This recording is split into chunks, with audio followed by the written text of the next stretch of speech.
Welcome back, everyone. This is Jeff from the Overwatch team, here with another developer update. Today, we're going to be talking all about Season 2. Now, there's a lot of information with Season 2, so I'm not going to cover every single detail here, but you can rest assured that we'll have more information not only in the patch notes, but as we get closer to launch of Season 2 and coming off of the PTR, we'll have even more information available to you. So let's start with the things that I think matter the most to you guys. First off, skill rating. What we learned with Season 1 was that not every aspect of skill rating felt really good to most players. So one thing that we think we got wrong in Season 1 is that we chose a scale of 1 to 100 to represent skill rating. And this was wrong for a couple of reasons. One of the reasons was that when you went up or down, sometimes you went up or down a fraction of an amount. And it wasn't always clear to you how much you were going up or down or why you were going up and down. So that felt off and weird to people. The other thing was that the number itself is sort of ingrained in us. Like, for example, in our system, a person with a 60 skill rating is actually an amazing Overwatch player. If you had 60 skill rating, you were in the top 6% of all Overwatch players, but it didn't feel like that. We see that 60, and a lot of us go back to our old school days and go, oh, what did I get, a D on this? 60 is terrible, but in fact, 60 was an amazing skill rating. So what we're doing for Season 2 is we're putting the scale on a 1 to 5,000 scale. So that way there will be no more fractional updates. You're not going to go up or down, half or a quarter of a skill rating anymore. You'll go up whole numbers from now on. We're also just trying to take the focus a little bit away from skill rating. We want skill rating to be that gauge of where you're at as a player. How am I performing right now on any given night or during any given play session, but we don't want that number to be the thing that you associate with you as a competitive player more than anything else. So right now in Season 1, what we're seeing is a lot of people saying things like, oh, I'm a 52 skill rating player. I lost my rating last night. I dropped to 51. I was really upset. There's almost this association of a player being a certain number. And we kind of want to disassociate that a little bit. We want you to realize that the skill rating is naturally going to go up or down as you're playing competitive matches. It's a very normal thing. The system is calibrating towards, where you are as a player. So what we've done is we've created tiers around the different skill ratings. And I'm not going to list them all out. There are 7 of them. They have names like bronze, silver, gold, etc. They go up from there. And roughly, they cover about 500 skill ratings. So, for example, gold goes from 2,000 to 2,499, would represent a gold player. And what we want to do with the new system is try to focus you more on, I'm a gold player. I'm on average playing at a gold skill level. And sometimes my skill rating goes up or down, but I generally think of myself as a gold player. Or when I see a silver player or a platinum player above me, I have a general idea of what their skill level is or how they should be playing the game. The cool part of the tiers that we're going to do is at certain tiers, we're not going to let you drop out of that tier. Except for the 2 highest tiers, which are Master and Grandmaster. All of the other tiers, once you achieve that tier for the season, you will remain in that tier for the season, even if your skill rating drops below where that tier, what you initially had to do to enter that tier. We feel like this will feel better for players. They'll know that they're a gold player, and if their skill rating dropped into that silver range, they'll get it back after a couple nights, or maybe they just need a week to get it back or whatever. But we don't want to have that debilitating feeling that players have when they lose something in the game. Right now, that 52 skill rating player feels just terrible when they drop down to 51. We want to get rid of that feeling. And then you guys saw with the end of season rewards, we always do these based on high water marks. So your end of season rewards for competitive points will all be based on what tier you reached, however high you got in the tiers, the highest watermark. So you should feel pretty good, even though you're playing maybe at a silver skill rating for the last week of the season. If you ever got into gold, you will get the reward for gold, which should feel much better. Speaking of competitive points, for reasons I'm going to get into soon, we've multiplied these all by 10, meaning you will get 10 times as many. If you have any banked right now, we're going to multiply those by 10. But the golden guns also cost 10 more. And I'll get into why we're doing that in a little bit.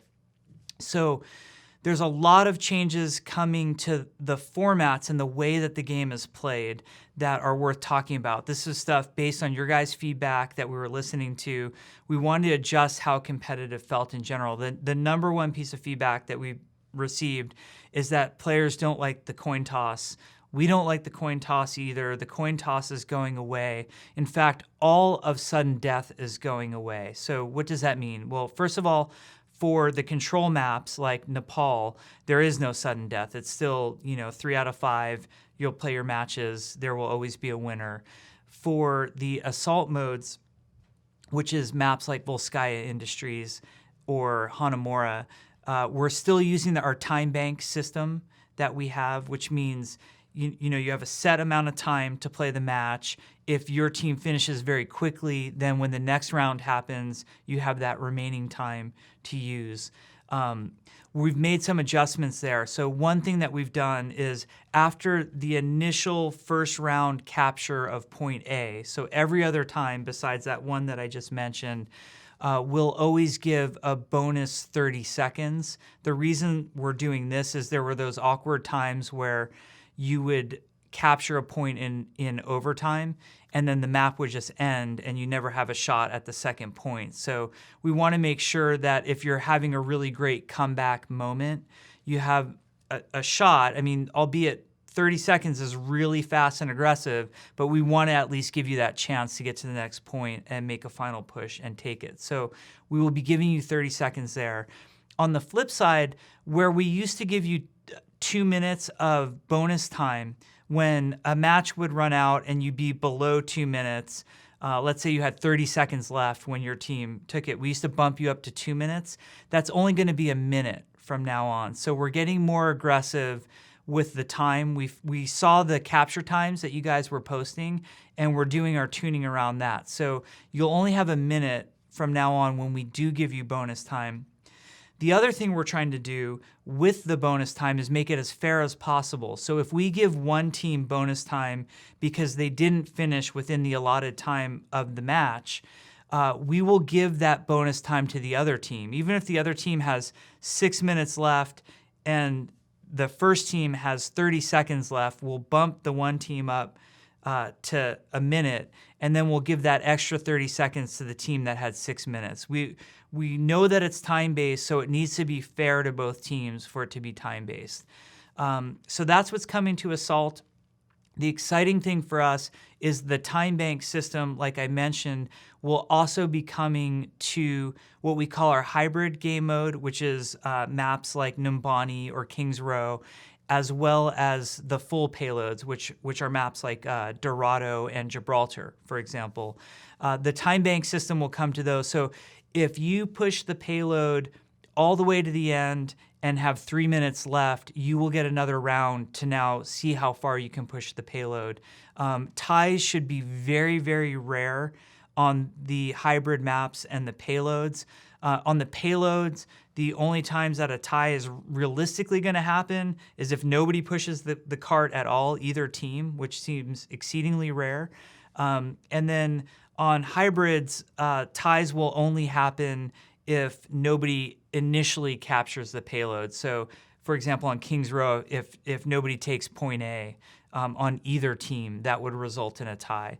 We know that ties are not entirely satisfying for players, but what we've learned over the months and months of iteration on competitive mode is that sudden death is not satisfying for players. It always feels like one team kind of got the bum end of the deal. So we want to make sure that we have ties instead of sudden death, but ties are very, very rare. I mentioned before that we did that multiplication to competitive points, and this is so that we can give both teams at least some competitive points for a tie. It won't be as much as a win, but we want you to get something for that time investment. So there will be ties from now on. Ties should be very rare. But we think overall the time bank system coming to escort and payload will make those modes way more exciting and way more competitive. One concern that players had was that the whole competitive experience, like an entire match, might be too much time. So we looked for a lot of opportunities. For example, within Assemble Your Heroes, as one of the examples, for places where we could trim time. The initial Assemble Heroes time is what it's always been, but subsequent Assemble Your Heroes, we've trimmed down that time quite a bit. I just want to address a couple other concerns that we'll be hitting with Season 2. We had some concerns about players grouping in widely disparate skill ratings, meaning you might have a level 40 player grouped with a level 70 player. I'm sorry, not level, skill rating. So we're addressing this problem. We're getting way more aggressive with how close you can be to one another. When it goes onto the PTR, in our new skill rating system, which is 1 through 1,000, you can only be within a skill rating of 500. We're going to see how players feel about this. If it's too aggressive, we'll loosen up on it a little bit, but you have to realize what we're fighting with here is the desire for people to play with their friends versus the unfairness of widely disparate skill ratings grouping with one another. So it's a tricky place for us to get to in terms of balance. We're hoping those of you who play on the PTR and group with friends kind of give us your feedback about what you think that right number is. That's something that's not terribly difficult for us to iterate on. So we'll be looking at that. The other thing that we'll be introducing with Season 2 was something that people were concerned about. This is only going to affect really the top-end players, but I know everybody was concerned about it, and that's skill rating decay. So if you are a master or grandmaster skill rating player, as well as diamond, you will now be subject to skill rating decay. And what that means is if you don't play competitive Overwatch for 7 days, you will lose 50 skill rating every 24 hours. And that has a floor. You will only go down to the bottom of diamond. It's not like you will drop all the way to the bottom of bronze. But we really want those top-end players to not just earn their spot and sit there for the rest of the season. We want them to be playing competitively and earning their spot. So they'll have to keep active in the system. It's not brutal. It's not like we're asking you to play 20 hours a day. We're just making sure that you're checking in with the system and still playing. So that will happen. Also, for our top 500 players, we're going to require that you have at least 50 matches played. So you'll know if you see a player in the top 500 that there's somebody who hasn't just completed their placement and got really, really lucky and the time had passed, so they happen to end up in the top 500, that they're players who are really actively and aggressively playing competitive mode. There's way more changes than I just mentioned. There's a lot of details. We're working to make sure that the patch notes are as detailed as possible, and we're working on other forms of communication because we know how much you guys care about competitive play in Overwatch. And we want Season 2 to be a really great step forward for everyone. We want Season 2 to feel kind of like a new beginning and like a really awesome moment where everybody can come back and try the system again and feel much better about the direction that it's taking. We have a good amount of time on the PTR, so we're excited to hear your feedback. There are a lot of things that we can change while we're on the PTR, so we'll be listening to that feedback. We'll be playing ourselves and getting a feel for it. But we want this to be the competitive system that you guys want. We want it to be awesome for you. It's your game. It should feel amazing. So please join us on the PTR. Let us know your thoughts. We hope you enjoy the system, and we'll give you more information as soon as it's available. Thanks, everybody.